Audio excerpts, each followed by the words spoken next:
right, microphone check, 1, 2. What is this? It's B. Michael here with Shifting Paradigms Business, and we are live. Today is Monday. Wow, May 22nd, 2023. We're moving forward, keeping it on the up and up here at the KUAW radio station. Knowledge, Understanding, and Wisdom Radio, brought to you by the Black Family Technology Awareness Association here at the W.B. Du Bois Learning Center. Got Baba G on the soundboard, always keeping it up and hold it down, doing what it do. Definitely support this public radio effort here, this local community radio effort that goes international, though. I'm your host, B. Michael. That's right. We got a live studio guest today, and today we're going to be discussing AI paradigmatics. That's right, artificial intelligence. I have this brilliant brother to my left here, Brother Hurston Point Fells. What's good, my guy? How you doing today? I'm doing great, man. How are you? Man, I'm well. Thank you for asking. Got Good, off good. the gig here now, doing one of my passion. But let's go ahead and introduce yourself. You know, some background, who you are, what you do, you know, all that good stuff. Okay. Hurston Fails. You'll probably see me go by Curious Nerd everywhere. Okay. Because I am, and it's in RD, no E. Okay. So what I do, 9 to 5, I work at a bank. I'm a senior digital designer. So I'm responsible for making sure that branding lines up with the digital property, specifically the .com, so the website, the main URL. And then on occasion, I'm known to do some 3D work. I do some things with videography and photography as well. Brand and identity design. So kind of have a bunch of different trades all centered around tech. And I have an affinity to helping people understand technology, especially emerging tech. So I've started to kind of play in that space some. Operating in crypto, so I understand a little bit about how that world works and the potential benefits of that. AR and VR, I've played in those spaces as well. And then the space that we're talking about tonight, AI. I've done a few things in AI. And so as I kind of explore more of what's available in that space, I want to make sure that I share that information with anybody who is willing to receive it. And if people have questions, I'm here to answer them to the best of my ability. If it's something I don't know right now, I'll go rabbit hole and dig into it and come back to you with an answer. But for the most part, I try to dig deep into some of the newer things to figure out where are the opportunities, because I believe lowest hanging fruit feeds more people. Yeah. That's rich. That's rich. And on that note, if you do want to call in, our number is 816-599-6893 here at the W.B. Du Bois Learning Center. But talk about how you got into tech. Like what was it that drew you into that industry, you know, or just what, you know, however you got into that particular that vein. So what's interesting is that I've been involved in tech most of my life. When I was really young, I used to, really be into how things worked. So if you contacted my mother, she would probably tell you I took a bunch of things apart. I tried to put them back together. They didn't always work when I did. And to be honest, they didn't work when I got them originally. So it wasn't a huge loss. But I would be at home taking things apart, looking at circuit boards, trying to figure things out. Every Christmas I'm asking for an erector set, or I'm asking for Connects or Legos or something I can build with. But typically things that you can build and have them move. So I've kind of been in that lane my whole life. And more recently, I've had a couple of conversations with people, and I said, I've actually been on Apple products since I was in kindergarten. We had Apple IIe's at my elementary school, and so I've been using tech at least since kindergarten. Wow. And I'm going on 39 this year, so that's a long time to be in and on tech. Wow. From a professional standpoint, been collecting profit in some form or fashion from work that I've done since in tech. I would actually say high school. I actually sold some business card designs to a buddy of mine when I was in like 10th grade. Yeah. And from then on, I've been doing kind of graphic design and just kind of bridging into different technologies as they come up. Yeah. Yep. Yeah, that's dope. That's dope. That's real dope.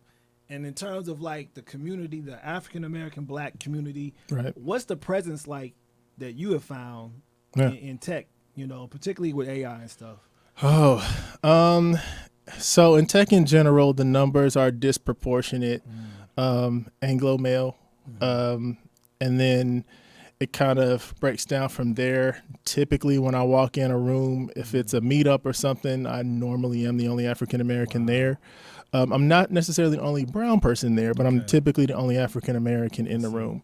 And I've met a couple of times with some other folks in the city who were also there. So it'd be 2 or 3 of us out of I don't know 150 people. Wow. So that's kind of how the ratio shakes out typically. And then in most places where I've gone to work, I've been the only African American male on my team. That does not necessarily exclude right now, which is also the case. Right. So it's not an unusual situation for me to be in, but I've worked in a multitude of marketing agencies and places like that, and I've only been to maybe one where I wasn't the only African American male on the team.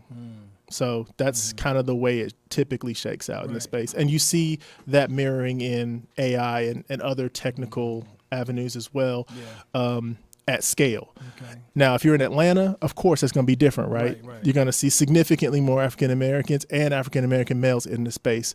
But as you get across other parts of the country where, it's not as African American concentrated, you do run into that ratio that I was talking about. Okay, interesting. And what have you found to be like the environment? Like, what is the climate like? Is it a open, like welcoming climate, or is it still kind of like exclusive? Like you got to prove yourself and how have you found that? I think you always have to prove yourself. There can typically be some internal pressure because you recognize that you can look at your surroundings and see what the scenario is. It's not one of those things that's not obvious. The moment I walk in a room, it's pretty clear. Even where I work right now, it's very clear. With some rare exceptions where you maybe walk into a meeting with an affinity group, like at any company. For the most part, when I'm in the meetings, it's the same. And again, like I said, it has been in a multitude of the places that I've been. So that's kind of how it shakes out. Internally, yes, you do say, okay, what does this mean in terms of my work performance, how I'm gauged, how I'm watched, how my work is critiqued. Sometimes it can be some active discrimination and bigotry. I've experienced that at a place where I've worked. But what's really crazy is the more dangerous one is the passive bigotry, where people don't necessarily know that they're showing that type of personality trait or that ideology, but it happens. So it's a mix. That's interesting. That's interesting. So getting into just now the preliminary meat of our discussion with artificial intelligence. Yes. What is artificial intelligence and when did it first start emerging on the scene? Right. So I will not admit to being a scholar. Okay. So what I can speak to is when I started to see it become a little bit more known in general society, right? No doubt. So passively, a lot of us have been using artificial intelligence for a while. Artificial intelligence essentially speaks to the computer's ability to use traditional programming languages to run functions that make determinations based off of information that they're given, right? But that input output is less manual, it's more automated. So the idea that, that information starts to feed off of itself, look at its own gatherings, look at its own summations, and then come up with new ideas, new thoughts. Not thoughts, but new information. Because thoughts is not accurate. The machines don't think. It's binary. It's ones and zeros. So in most cases, they're doing exactly what they were instructed to do. Because all a program is a list of instructions. That's a good point. Right? So I understand the news about people seeing things about technology and AI specifically being sentient, having the ability to think on its own and come to its own conclusions. But even in that, it's still a simulation of that experience. It's not... It didn't just automatically learn that on its own. It started with a base program, and then it developed into a place where it's doing more, comparison. It's doing a lot of if, else, if, then kind of scenarios where it's making determinations like that. The automation of that, and then the way that that's kind of bridged across a bunch of different technologies is what lends to artificial intelligence. And it's an umbrella term, so it's not a singular thing. It covers a wide swath of different, technologies and ways that they work. So like a calculator can be considered almost artificial intelligence in a sense, right?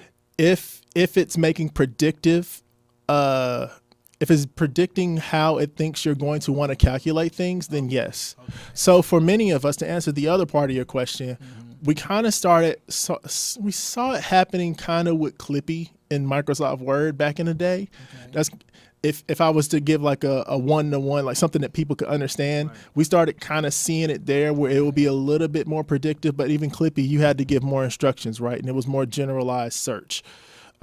Google and there's some other tools, like a lot of the spell check tools, especially the ones that now are predictive. Yeah. Right. So when you go to type that email and it gives you a sentence, or it gives you the next 4 phrases based off of how you formulate your emails, that kind of thing in your smartphone. You go to send a text message and it's doing a lot of predictive analysis to determine, okay, normally when you use this word, you follow it with this word. Gotcha. So that's how that ends up happening. That plays into a part of what AI is. So we've all experienced it and used it knowingly and unknowingly. I think the shift has been that now you know more of what it is, and you can actually direct more of the prompting and things like that before it starts making decisions. That's what kind of shifted, and that's why people view it as a threat in theory. And that's Andy, what you said was interesting about how it's still programming. Correct. Right. And I find that very interesting because, there's some diastopic perspectives that people are having Right. of how AI can evolve. Yeah. Is there an independent evolution that AI can take, or is it pretty much still within that scope of the programming which it was, designed? So it's not impossible. Right now, it's more highly improbable. And that's not to say that there's not somebody somewhere developing something that could essentially think, by itself autonomously. But even with autonomy, a lot of the AI that you see runs into these walls because it has to start making decisions that it's not really equipped to make. Even some of the stuff that we're using, the chat GPTs, the mid journeys, there's still a lot of guesstimation that's happening. And while the power of its guesses is getting stronger, it still requires a certain level of programming in order to actually see things come to fruition. And so I would say, don't quote me, but my guesstimation is that what we think would be total sentient AI, robots and all that stuff taking over, man, that's so many years out. And it's the least dangerous thing we should be thinking about. There are so many more things that are an issue when it comes to AI that are more prevalent now that we are losing focus of because we're focusing on movie-related AI stuff, the Terminator and iRobot. We're so engrossed in these ideas of what AI will become that we are not paying active attention to what's actually happening right now. So I'm sure we'll dig into that in a minute, but it's important to know that, we're in shiny object syndrome right now, and there's some real things that are happening right now that are actually more directly impacting life with AI that have really nothing to do with a sentient artificial intelligent robot running around trying to rule the world. Right. Yeah. Right. And even with that, when you look at Terminator and you look at even the Matrix and stuff like that, Right. there's still a program that they're running on. Yeah. It's still programming. Yeah, that's very interesting. So are the dangers you were mentioning connected anyway to AI in terms of how it's being used now that can really affect us in a more negative sense? Yes. So there's what we see as passive dangers, right? And most of the passive dangers are attached to our egos. So idea of how much more important we think we are than we actually are, right? So this idea that everybody wants to spy on you, get your information, deep fake you, and put you somewhere. The truth of the matter is, with billions of people on the planet, you have to be not just relevant, but it has to be intentional, in terms of your success and your perceived success before you are even a threat for anything like that. Right. Because it does no good to take my face and slap it on something when nobody knows who I am, exactly. Right? It's not to say it couldn't happen. It could, right. But it would be significantly less degrees of scale than a Mark Zuckerberg's face popping up somewhere, Elon Musk's face popping up somewhere, right. Warren Buffett or, Bob Johnson or anybody, LeBron James, slapping their face somewhere plays a completely different level of significance than mine, right? So first, if you remove the ego part, right, that's the passive fear, I get it. right? The active fear for me is when algorithms start making decisions, but the pre-qualifiers based off of humans, and specifically those through law and law enforcement and legislation, where the minimum requirements for positive identification are so low that the idea is to just swoop up everyone that looks like or fits the mold of Minority Report kind of stuff. not even that. This is actually worse in that Wow. it's not 100% verification. At least in Minority Report, they had biometrics to verify that it was actually you. So if it scanned your eye, your iris is unique to you. Okay, biometric, got it. Right. So if it scans your eye, scans your fingerprint, all of these things are unique to you. Right.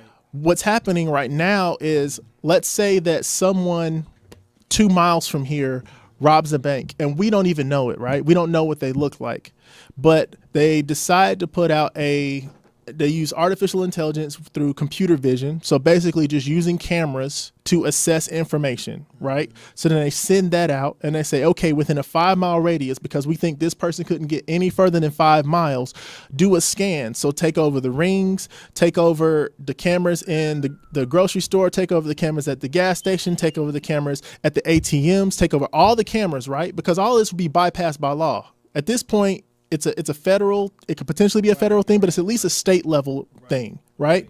Scan through all of it and bring back people who match, but then what's the tolerance? Then they say, well, it just needs to be a 55% match. Do you know how many incorrect identifications you will have with a 55% match, especially in an area that has a very specific demographic? Right. So where I live, it's highly Latinx. It would not be shocking to me that an algorithm, especially one driven by computer vision, would recognize a bunch of people all at the same time. And it may not even be gender specific if you have enough qualifiers that make you look the same, right? So then the algorithm would say, well, then gather up all these people, arrest all these people, because we don't know which one it is. But according to a metric of 50%, 60%, they meet the qualifying threshold to go ahead and take them in. Now, that could be done and instituted by legislation. And unfortunately, a lot of the people who are going to make those decisions, they don't program, they don't code, they don't know anything about artificial intelligence. And if this sounds like hyperbole, if this sounds like something that I'm making up, you can go and Google it, New York Times stories on people who have been misidentified through computer vision algorithms and AI and had to fight their way out into their freedom when they were just out doing regular stuff. That's a real threat. That's real. Right? And so let's say we take it off of ethnicity and race. Let's say that they determine that by numbers, males who are over 6 feet are the most successful, because you got to remember AI is driven by data sets. And so it's going to look at a data set and say, okay, if we compare the Fortune 500 on a list, the common denominator is all the males have been over 6 feet that run these companies, or a majority of them. Let's say 93% are over 6 feet. Okay. Well, what does that do if you're 5'7" and you're trying to go get a business loan, and they determine that based off this algorithm, you don't meet the qualifier. So now your business loan is rejected just because of your height.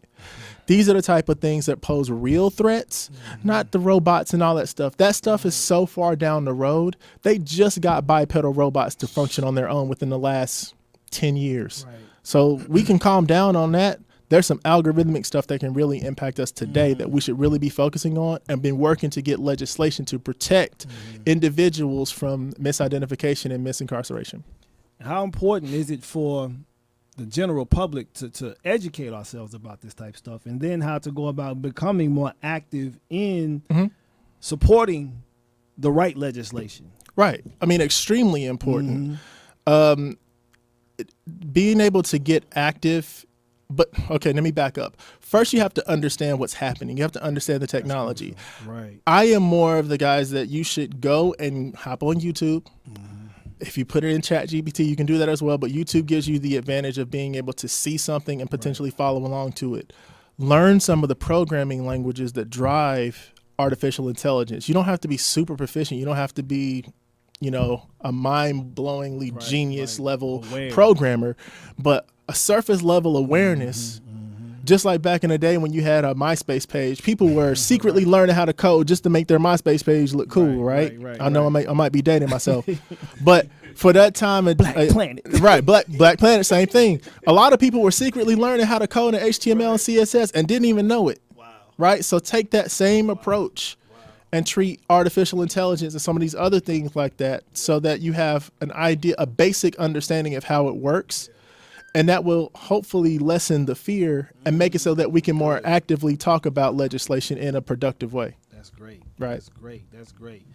Just want to have a quick station identification. You're listening to Shifting Paradigms here with B. Michael. This is AI Paradigmatics with Hurston Point Fells, the Curious Nerd. We're talking about artificial intelligence here at KUAW Radio, and we're really going in about this. This is some very mind-expanding type of stuff, really seeing the full scope of it, both the good and the bad. And prior to us going on air, you were talking about how AI is just a tool. Right.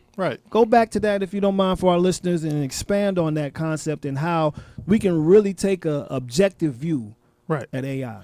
Sure. So coding in itself is a tool. It gives you the ability to potentially control a machine at some level, whether it's constructing a website, building an app, if you're doing something hardware specific, turning lights on and off, things like that would, allow a machine to interact with a human. It's a tool, and it can be used for good, or it can be used for what people call evil, right? And so just like a hammer, when we were talking before, a hammer, right? There was a time when a hammer, and for some people it still is, was a weapon to be wielded. In one hand, a hammer is a weapon. In another hand, a hammer is a tool that builds a house, a mansion, right? It's the same tool. If you just put it on the table, it just sits there. It doesn't do anything. But when you actually apply action to the use of that tool, that's when you see it materialize into what the intended use was for whoever that individual is or group of individuals are, right? Very much so like that, AI is a tool. There are people right now who, yes, are nefariously using the tool to deep fake voices and deep fake faces and do stuff like that to mislead and disrupt society, right? That's happening.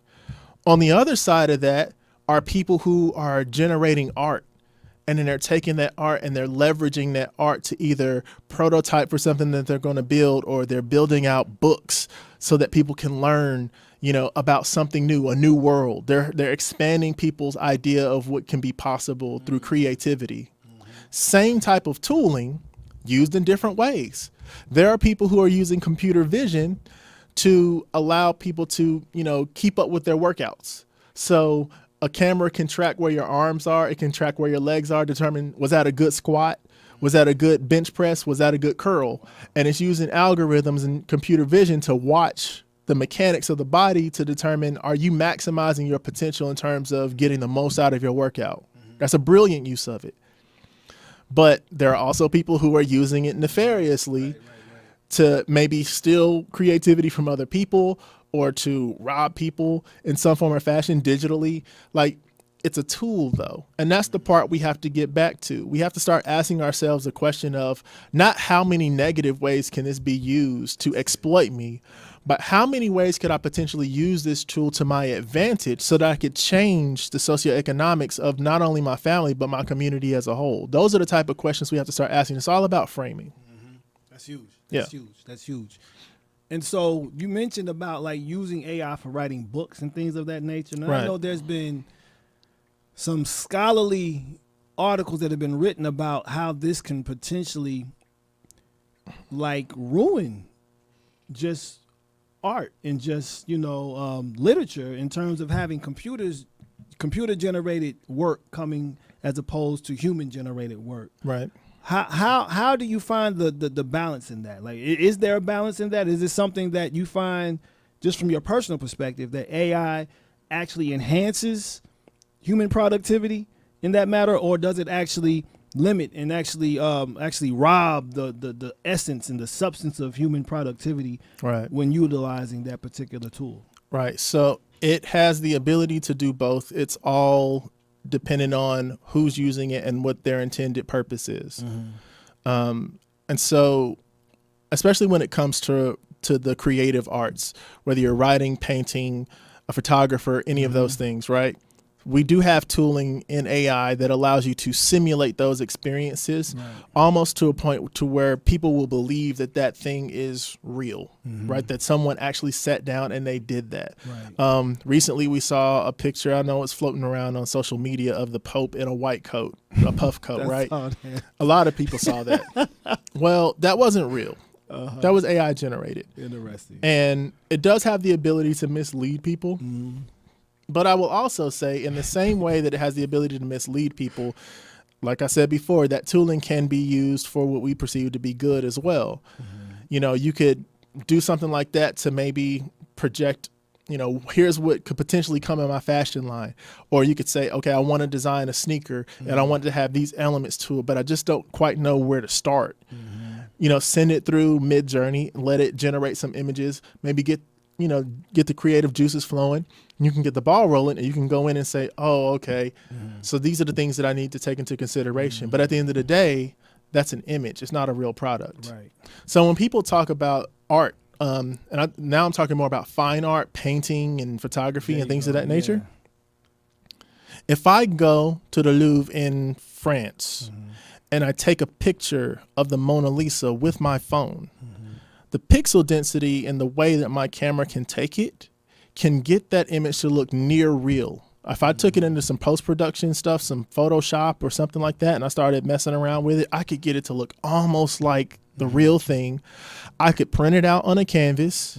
I could frame it, and I could put it on my wall, right? Is it still the Mona Lisa, though? Is it the real one? No. Right. It's not the real one. Right. So that original piece still has and holds its value. Yeah. No different than if you got a poster of a Basquiat versus actually buying a Basquiat painting or a Basquiat sketch, right? There's still value in the real thing. We just have to make sure that we are, you know, setting our minds to what's real and what isn't, and then respecting those spaces that they occupy. There's people walking around with Rolexes on. Those are not Rolexes, right? If you ran the cereal wouldn't be real. Right. But the real version of that is still a $50,000 plus watch. Still. Right. Rolex is not out of business. LVMH is still one of the largest like conglomerates in the world. Still. Are there Gucci knockoffs and Louis Vuitton knockoffs? There absolutely are. And we wear them. But at the end of the day, it's not the real thing. So this idea that you lose value is all contingent on how you're thinking about it. And if I were an artist at this time, I would actually double down on the fact that this was originally created. And then for those who are doing it digitally, then say it's digital. There's no shame in it. If there's value in it, if someone decides that they want to purchase that, they're still going to do it. But we just need to start to lift the veil. And I've seen a lot of artists start to do that. They go in, they generate something in Mid-Journey, which is an artificial intelligence driven image based, you know, it generates images. There are people who do that and then they enter it in art shows and then they say, I don't want the prize because this was generated in AI. Now, on the one hand, it's to inform people. But on the other side, I've heard, well, how about we start having AI generated competitions? That's brilliant there. Right. So there's going to be money to be made in that. Right. So we have to work to not be so angry at everything we're seeing coming out.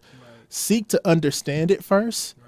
Seek to see what role you can play in it.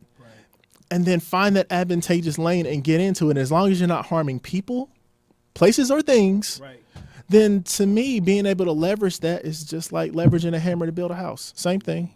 You know, I'm not a visual artist. I'm a literary artist. I write, and so I've been using AI myself to create images to go with my like haikus. Like I've written haikus. Nice. And I use images behind the haiku and impose the words on the image, and it's got to get more industrial with it in terms of, like, you know, making sure it's available for sale. But that's something that I've been utilizing AI for myself. Right. T-shirts, I got a line coming out as well using AI, so I'm just really striving to use that. And so in that vein, what we're talking about here, being more industrial with AI, and this is something we initially talked about when we saw each other at Revo Cup, right? Yes. How do you see, particularly the African-American, quote-unquote, black community, utilizing AI to develop our community financially and ourselves and our families financially? Right. So first I want to say this has to be a multi-pronged approach. There's no single avenue of wealth generation that will just happen in this, because eventually like a market, like any market, gets flooded with likeness and sameness. And then the actual value of that thing goes down. Now, over in the beginning, the people who are early stage, they tend to net out really well because people are investing in a new and novel thing. Once the novelty wears off, now you really have to start to differentiate yourself from the rest of the market, because okay, you generated something using AI, so did I with my phone. So what are we talking about, right? So you have to start to find that level of uniqueness. So from a multi-pronged approach perspective, what I would say is we need to look at AI as a whole, look at all the potential verticals that exist out there, and then we need to start to fill those lanes based off a combination of our aptitude as well as our general learned knowledge. Right. So whatever it is we were able to pick up along the way, there are platforms out there that have courses where you can actually learn how to do the programmatic side of AI. I know Coursera has a few with certificates that are available. You can learn from some of the brightest minds on the planet and how to do it. Again, this is not necessarily an ad for them, but I'm using the service right now. I'm telling you what I'm using. Make it available. Yeah. Right. Yeah. Right. So I'm using Coursera to get some certs so I can better understand, and certifications. So I can better understand that space from a programmatic standpoint, because I feel like that's a way that I can add value, because I'm already in the space of coding. I'm already in that mind frame, right? But we need more people doing that. We do need some artists doing it. We also need people who are taking those tools and reimagining their use. So one of the things that I've been thinking about is storyboarding, right? It's a part of the creative process that's really important, but it can be very tedious if you're not kind of built to do storyboarding. So utilizing Midjourney to storyboard ideas, not necessarily generate all your art, but storyboard. Taking some of the images that come from there and start creating hard products. You know, 3D printing some of the stuff that you actually generate. That's another creative lane. We also need people who are well versed and knowledgeable in computer vision, who can start to do the work to start recognizing people, especially melanated people, and then setting value to their existence, so it's not being defined by people who don't necessarily have cultural knowledge of where we come from at various stages. There's tooling that could be built for that. Data entry, like data sets, constructing data sets that are more true to who we are, so that we can create the narrative that the AI is run on top of. It's not a glamorous job, but it's going to be ultimately what determines our ability to move around the world with proper context, defined by a person who looks like them. So there's not a singular answer. AI as a whole has a bunch of different avenues. We need to start looking at people's, what are they naturally gravitating towards? What are they naturally passionate about? And then looking at AI in all emerging techs and saying, how can we inject what we're already naturally inclined to do into these spaces so that we can leverage them and build a community that's well versed in these spaces and that can actually benefit from their growth. So with that, what do you see as the projection of AI in just industry period, in the market? Yeah. I can't even put a dollar amount on it, because it's probably that high. It's probably too high for the brain to even fathom, because so much of it is already happening, and they've already, gone well over the $1 billion mark, like multi-billion dollars mark. It's already happening. So to even put that kind of figure on it would be too late. The overall value, well, let me back up and say this. for many people who feel like or have seen in the news that AI is somehow going to replace whatever it is that you do. That's what I was going to ask up to. Yeah. Right? For those people who are feeling like that, Right. I can understand where you're coming from, and I wouldn't dare to tell you you're not wrong. Now, the advantage that we have right now is that we know it's coming. So if I give an example, I'm from North Carolina. When I moved here, people asked me if I was afraid of hurricanes, right? Because the East Coast gets hammered by hurricanes, right? Yeah.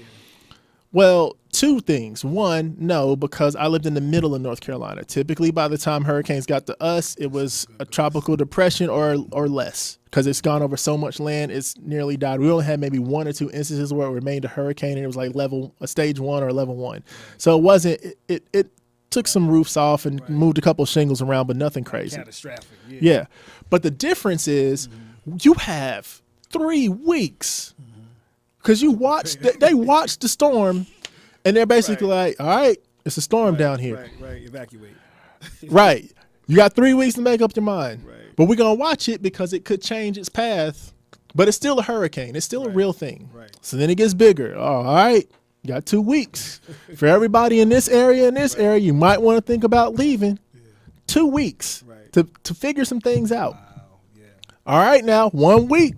It's at your door. It just took out this seaboard, like this coast. You might want to think about moving. Right. Okay, we're 3 days out. Right. This is where the eye of the hurricane is. Right. These are where the bands are. If you have not made up your mind at this point, you got 48 hours to figure it out. Wow. Right? Right. By the time it hits, you had nearly a month to figure out, is this something I need to stay for or leave? Yep.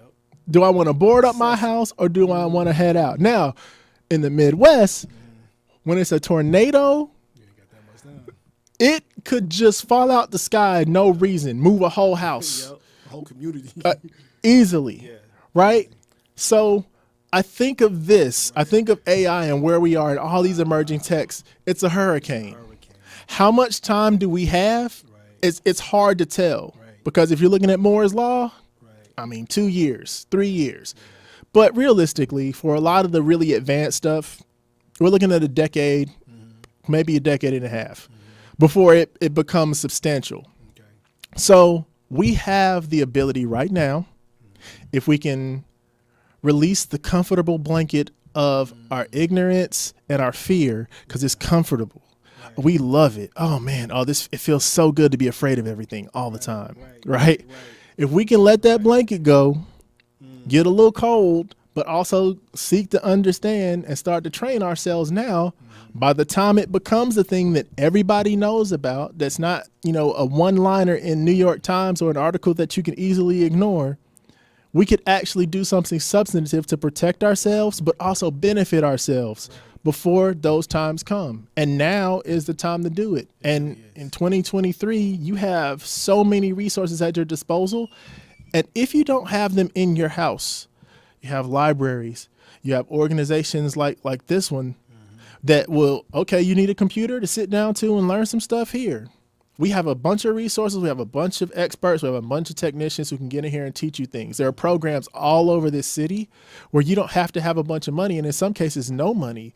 And you can get in there and learn something and change the trajectory of your career and your life.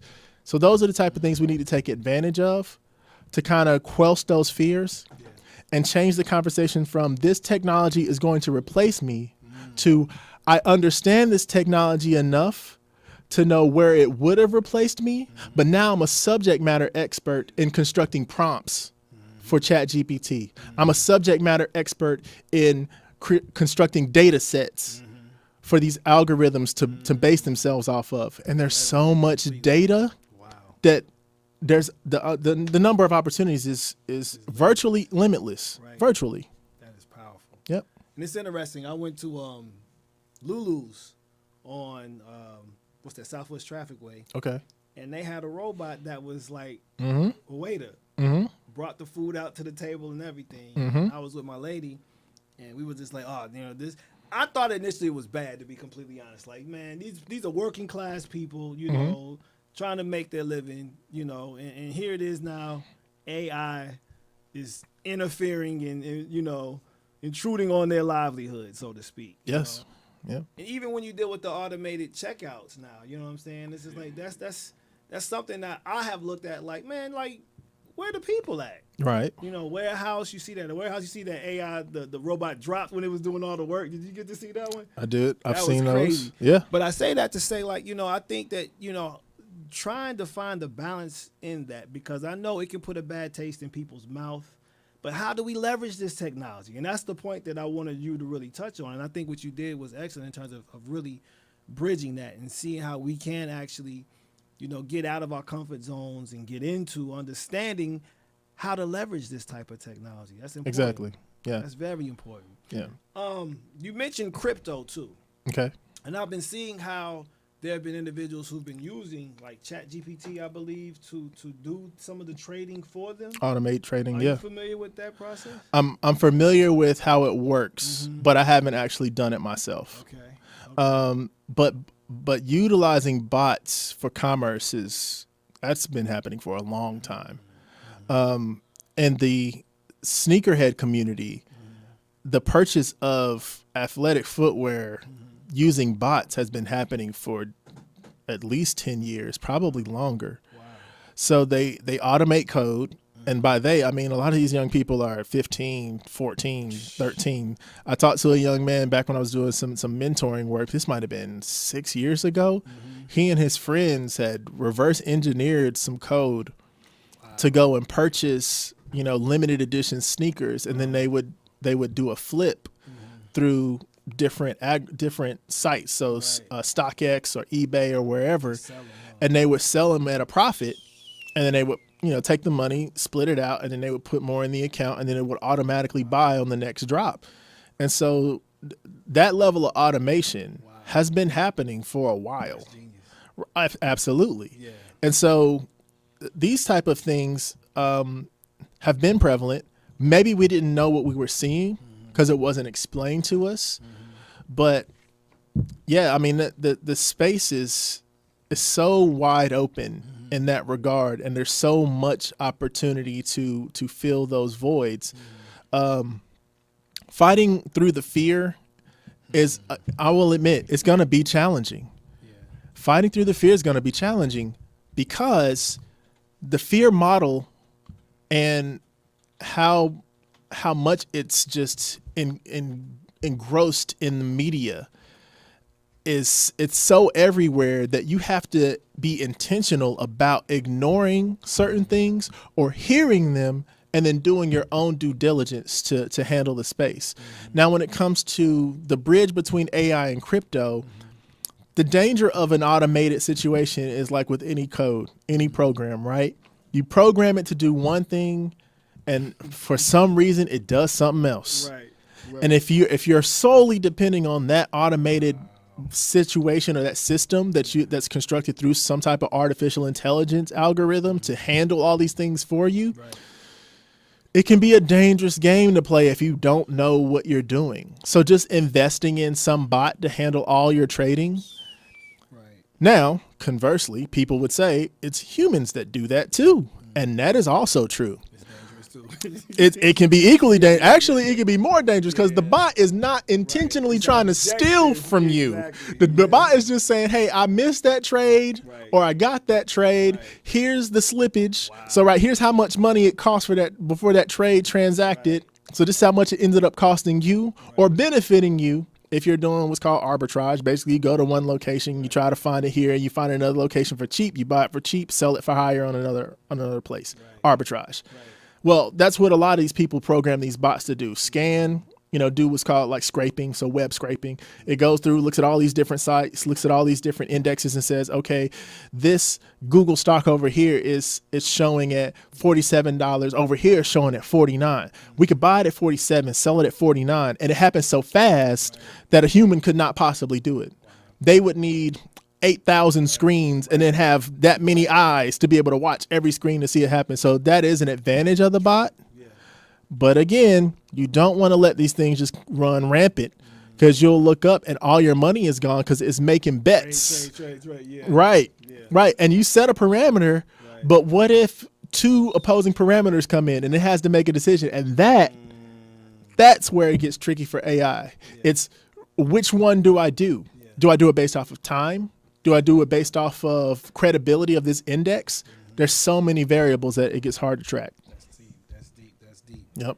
So how are you presently using AI yourself? What are you doing with it? Yeah, so right now, on occasion, I'll utilize Midjourney to generate images for a YouTube channel that I have. It's a faceless YouTube channel. And so it focuses on meditation because I found myself listening to a lot of meditation audio just to calm my mind. Yeah. And these were all YouTube channels. Yeah. And then I would look at the channels and they would have 1.2 million subscribers. Yeah. And every video would have, 4, 5, 600,000 views, some cases 12 million views because they've run for a certain period of time and just looped. And I'm like, that's cool. I'm not mad at it. I look at it, I'm like, okay, whoever owns this channel is making an obscene amount of money off of ad revenue. Yeah. And that's a discussion we can have for another time because the YouTube business model is nuts. It's beyond just Google AdSense. There are so many ways people are making money off of YouTube that is, you can imagine a $30,000 month. Yeah, easy. $30,000 a month. Some people are making salaries a month, right? So I digress. I'm using it for those images. Set that on the table. Yeah, just set that right there. I'm using it for those images. I've used ChatGPT a couple of times to generate content where I may not be a subject matter expert. And then I actually comb through the material that comes out to assess, okay, how does this sound? How does this feel? Does this fit a thing? And will it actually be helpful and informative to a person if they read this? Okay, cool. Then I'll put that out. But kind of limit it. One of the things that I'm trying to be mindful of is how rapidly the space is developing. And I've spent a lot of time paying attention to subject matter experts and their usage to try and figure out, okay, if I were to build SaaS, software as a service, and I was to integrate some tooling from the way that this works into a singular solution that could actually help people, what would that look like? This is where my brain is right now. Right, that's it. Yeah, right? So I'm looking at how can you use these things that people are already using to construct additional tooling, right, to then build in a newer solution. So you go from a manual hammer to an air compressed hammer. And now you can just do versus set the nail, hit the hammer. So reduce the amount of time it takes to get equal or greater results. Those are the things that I'm focusing on. But those are the loose ways I'm using the tech right now. That's rich. Yep.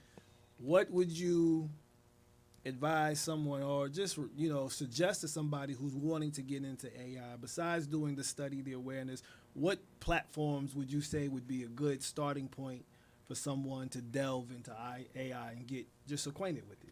Okay. So if you're trying to just get informed, it's a good idea to start at YouTube. And if you're just doing high level, what is AI? That's a great prompt to put in. And then go to a bunch of different resources and allow different educators to explain it to you and then come to your conclusion on what you believe it to be, right? Then I would go the route of saying, okay, what type of opportunities are there in AI? Inevitably in YouTube, you'll find somebody else who's gone through and constructed a list of those things.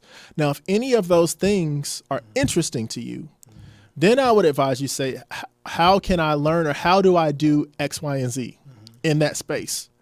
Then you'll get a whole new list of things that come up. But I can never say enough that it's a great idea to invest in those things as well. So if you have the funds, go out and get a professionally done course that'll teach you how to do something and then sit down and code and build some of these things out. Right. Now, if you're like, I'm not tech savvy in the way that I want to start coding things, that's perfectly fine. Right. What you need to do is sit down and draft out the idea that you may have, and then maybe connect with some different tech groups around the city that might help you see those things become realized. Now, it can be tricky. Yeah, right. Sometimes you pay for something and you don't necessarily get that. Right. But the other thing that's important is to set very realistic expectations on what the outcome is going to be. Right. I have had people come to me and say, hey, I want to build the Google of this. I want to build a Google-like search engine that does X, Y, and Z. And I have to inform them, okay, you do realize Google is a $500 billion company. They didn't start there, but they are there now. If you are expecting performance at a $500 billion company level, to even start a project like that, you're going to need 7 figures minimum, because the level and the amount of developers that you need to get to build something out like that is so substantial that even your minimum viable product, your MVP, is going to cost you 7 figures, because that's a robust system and that takes a lot to do. So it's important to keep things like that in mind when you're trying to build a solution out. But those are the places to start. Okay. It only expands from there, but it'll expand as your knowledge base grows. Is that a caller? That's what's important. I think we may have a caller. Yeah, that's KUAW Radio.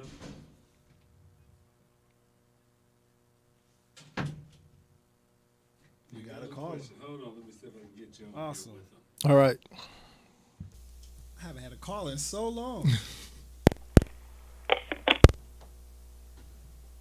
Okay, caller, can you hear us?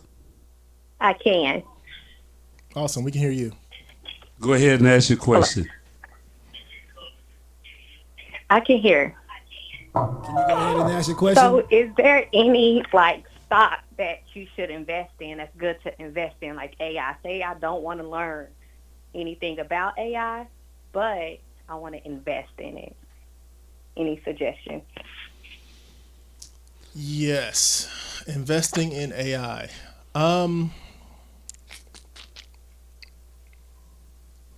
Okay. So in order to find out what to invest in, because I am not a subject matter expert in investing, and I don't even pretend to be one.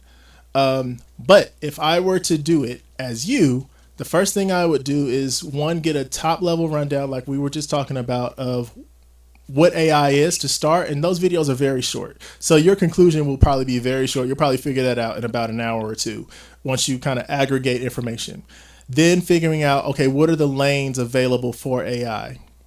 So once they explain, okay, here are the different things that AI covers. You have computer vision, you have deep language modeling, you have neural networks, you have robotics, you have computer vision, you have image generation, you have all these things, right? So you figure out which one of those things sounds like something that I think will go the distance and that I want to invest in.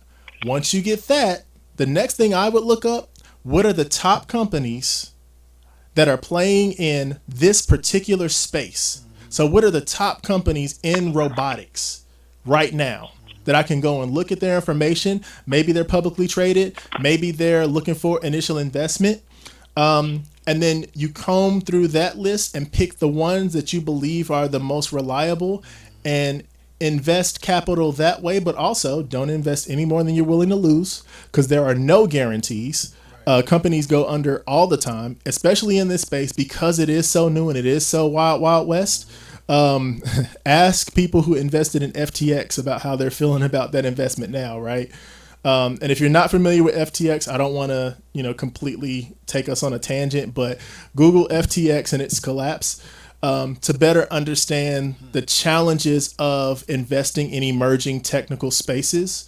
However, there are a multitude of companies that are doing really great work. Some of them are really, really early in it.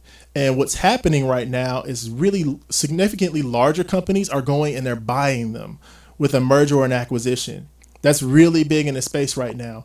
And so a lot of times some of these companies sell and you have no idea that they're happening. Now, one little kind of ninja nugget that I can give you where you can kind of look and get a peek into some of this stuff, Crunchbase.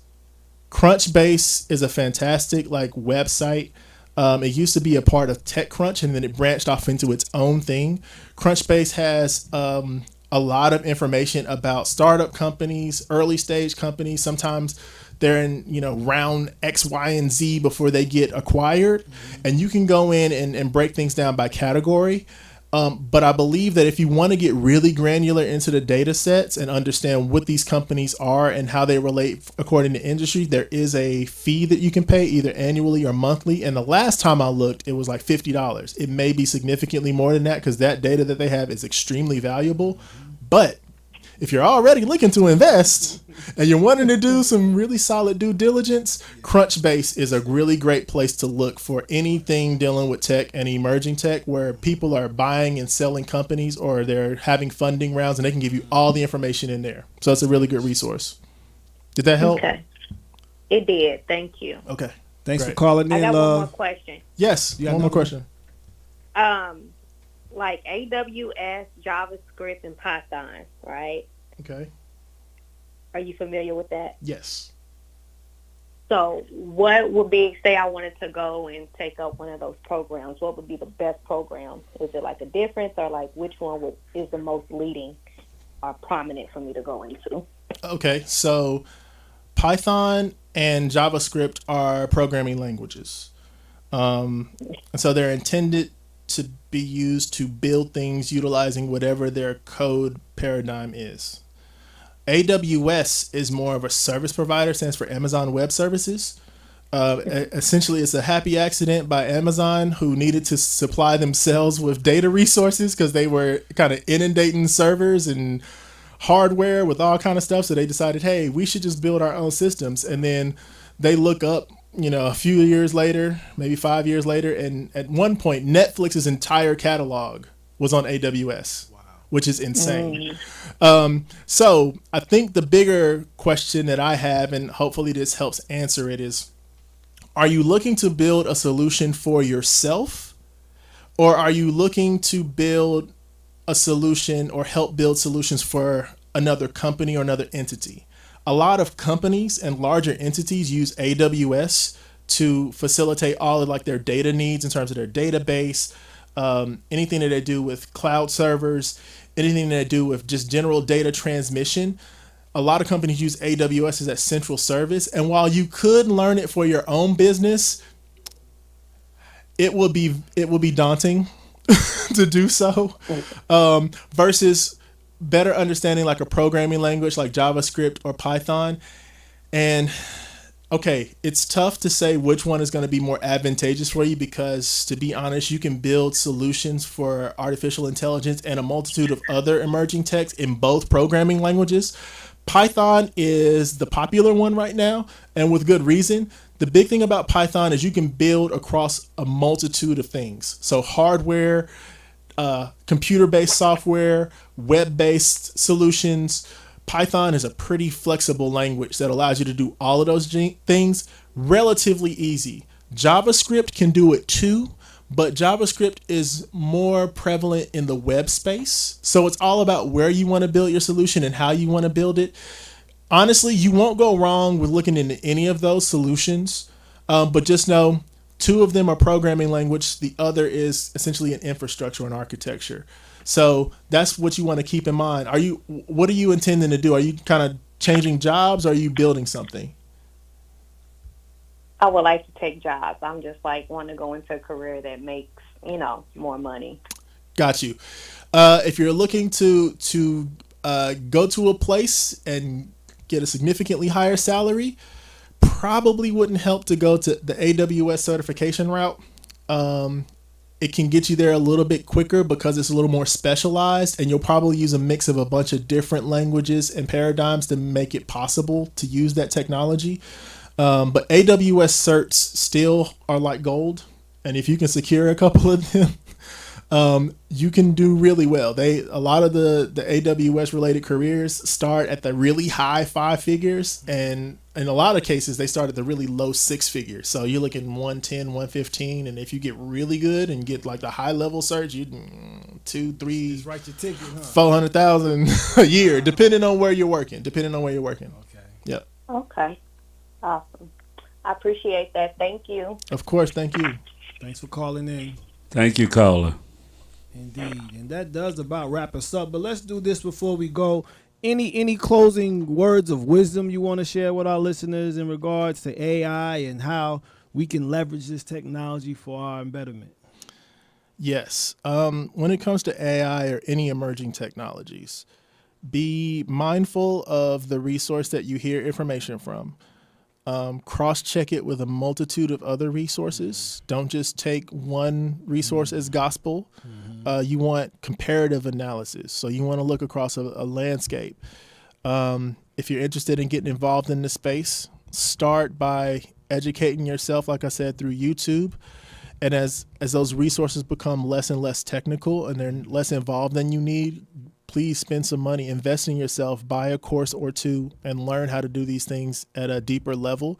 It can not only protect you as these technologies advance and shift and change, but it can also offer you the opportunity, as the caller spoke of changing the socioeconomic conditions of your own life, potentially your entire family's lives. And so be mindful of where you get your information, do the research, dig in, get educated, and try to find, what it is that you're wanting to do. And if you're in need of any ideas, thoughts, have some additional questions, you can reach out to people like myself. If you can't contact me directly, the gentlemen here have a way to get in contact with me as well. And it's probably easiest to contact me on Facebook. Can get a little noisy, so I like LinkedIn. Okay. So again, Hurston Fails at LinkedIn. Okay. I do have an Instagram profile. I don't post a lot of the technological stuff there necessarily, at least not yet, but I'm doing more of that. Okay. So curious. What about your YouTube page? Curious Nerd. YouTube pages. So one is Brew Bruh, BREWBRUH. It has nothing to do with artificial intelligence and everything to do with coffee, tea, and infusion beverages, because that's my jam. Okay. And then if you're looking more for the meditative part, now I'm drawing a blank because I haven't utilized the channel in a while. But give me a second and I'll get the. Yeah, okay. KUAW. So KUIQOM is my faceless YouTube channel, KUAW. And on there are some meditative audio lessons. I'm going to do some voiceover stuff for that as well, so look out for that soon. But yeah, Brubra and KUAW are my YouTube channels. And my plan is to have more conversations like these, and then I want to put those on my personal channel. So I understand more people need this information, and I want to make sure that we supply it to them in as accurate a way as possible. And I try to make sure that people understand it. I'm really big on educating, not just knowing it. Right. So that's what's key. Any speaking gigs coming up? I was going to make that one, but I had something conflicting. But do you have any other speaking gigs coming up? So I'm working on that with Keystone Innovations. I'm sorry, not Keystone Innovation. Keystone in it's down at I think it's 18th and Oak or 19th and Oak. Okay. So Keystone has a bunch of different sessions that they do every Wednesday at 6:00. There's some things coming up called Future Fridays, so be out on the lookout for that. And I'm working with Kevin to kind of build those solutions out. But Keystone is a fantastic organization here in Kansas City. It's actually Keystone Collab, so it's a collaboration space. The idea is to bring a bunch of different thoughts together, divergent thoughts, and then form them, get them all in one room and get people talking and potentially build businesses and solutions out of that space. It's also a fantastic space if you're having an event. But I love that we have conversations there. My plan is to eventually have a conversation about YouTube. As I talked about earlier in our broadcast, I really want to inform people about the multiple revenue streams that come from YouTube, not just AdSense, because I feel like so many of us don't know about it. And I've heard a lot of parents tell their young people, no, stay away from that stuff, get out of that space. But I also know that there are many, many multi-millionaire young people in YouTube, and it's disproportionately Anglo. And I'm not against it. No doubt. But we have to be mindful of that fact, because that's how narratives and stories and ideas get shaped. And these are the people talking to your kids. When they're on the iPad watching YouTube, this is who they're watching. So that's not to say that anything negative's coming out of it. That's just to say they're netting millions of dollars. And maybe you're trying to figure out how we're going to supply a scholarship or college funds or that kind of thing. Right. So that's what I plan on covering next at Keystone Collab. That's rich. Yep. Well, I want to thank you for coming through. Of course, thank you Sharing your for the thoughts time. and your interviews Thank with you. us here on Shifting Paradigms with Hurston Pointfells, a.k.a. Curious Nerd. Curious The Nerd. Brew Bruh. Yeah. It's been awesome, man. Thank the listeners. Thank Patricia for calling in. Thank KUAW for hosting us. We'll be back in a couple of weeks, and we will go forward from there. This is B. Michael with Shifting Paradigms signing off. Peace and power. Shalom, shalom. Thank you all.